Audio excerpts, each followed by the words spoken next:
दोस्तों, हर हर महादेव। आज हम बात कर रहे हैं सावन के सोमवार में का व्रत जो हम करते हैं, तो व्रत में हमें क्या खाना चाहिए, व्रत का क्या अर्थ है, व्रत क्यों कर रख रहे हैं, उससे क्या होता है।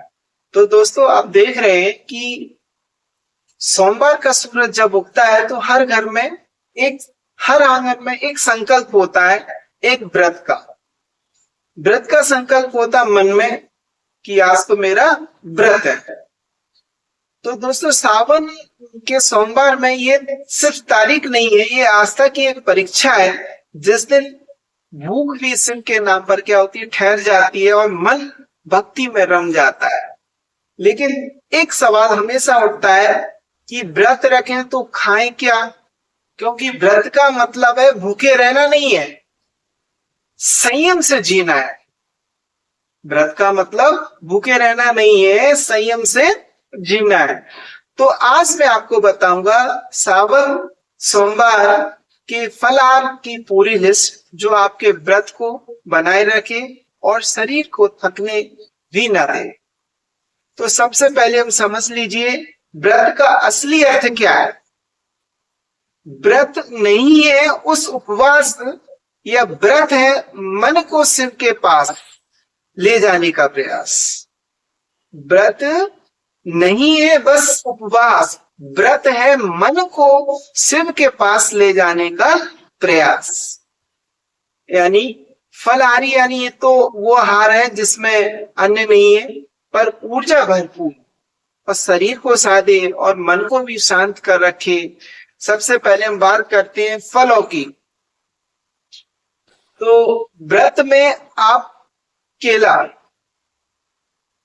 खाते हैं, तो केले से क्या होता है, केला ऊर्जा का एक खजाना है, दिन भर की थकान को दूर भगाता है।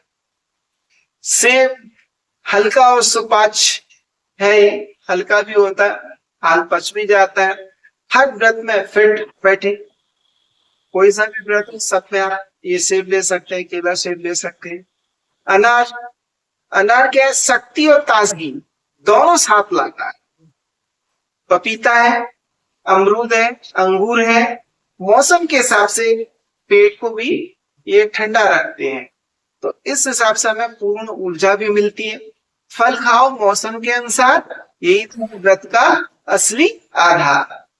अब बात करते हैं उन चीजों की जिनके बिना व्रत अधूरा है, जैसे कुट्टू का आटा, इससे बनी पूरी पकौड़े या रोटी व्रत के भोजन की जान मानी जाती है। कुट्टू का आटा लें तो उससे आप पूरी पकौड़े ये सब बनवा सकते हैं, रोटी बनवा सकते हैं, पूड़ी बनवा सकते हैं। सिंगाड़े का आटा है, जिससे हलवा या पूड़ी ये भी व्रत की थाली के शान है। साबूदाना है, खिचड़ी बनवाओ, बड़ा बनवाओ, ये पेट भी भरे और स्वाद भी दे, दोनों ही चीजें। कुट्टू और सिंगाड़े का साथ जो पाए व्रत की थाली हो पूरी बन जाए। जहाँ कुट्टू और सिंगाड़े दोनों एक साथ मिल जाए तो वहां से सब कुछ भी चीज बन जाती है, थाली पूर्ण हो जाती है उसमें आप करते हैं। अब बात करते हैं हम बाकी विकल्पों की, जिसमें जैसे आलू है, उबला हुआ हो, भुना हुआ हो, हर रूप में स्वीकार है। लौकी कद्दू है, हल्की और पौष्टिक सब्जी है। शकरकंद है, मीठा और ऊर्जावान विकल्प है। दूध दही पनीर है, ये प्रोटीन की पूर्ति के लिए बेहतरीन है। मखाना है, भुना हुआ है, मखाना हल्की भूख का सबसे अच्छा साथी है। आपको भूख लगे हो, थोड़ा सा मखाना भूज लिया, उसको खाइए, आपकी भूख साफ हो जाएगी।